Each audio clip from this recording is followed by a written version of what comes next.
মায়ের ভালোবাসা জান্নাতের দরজা। এই পৃথিবীতে যদি ভালোবাসার সবচেয়ে পবিত্র কোনো রূপ থাকে তাহলে তা হল মায়ের ভালোবাসা। তিনি তোমার জন্য রাত জেগেছেন, তোমার ক্ষুধায় নিজে না খেয়ে থেকেছেন। তুমি কেঁদেছ আর তিনি তোমায় বুকে জড়িয়ে শান্তি দিয়েছেন, তবুও কখনো বলেননি আমি কষ্ট পাচ্ছি। কোরআনে আল্লাহ বলেন, তোমার মা কষ্টের পর কষ্ট সয়ে তোমায় গর্ভে ধারণ করেছে। সূরা লোকমান 14।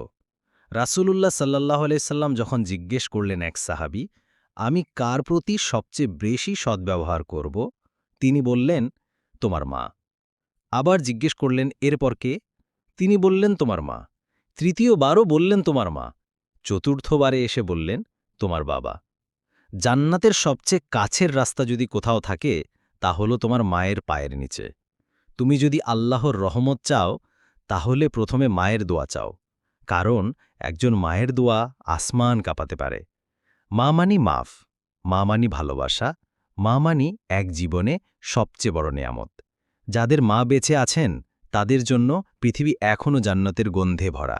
যারা হারিয়েছেন তাদের হৃদয়ে শুধুই দোয়ার কান্না। হে আল্লাহ, আমাদের মা বাবাকে ক্ষমা করো, তাদের উপর রহম করো, তাদের জান্নাত দান করো। আমিন।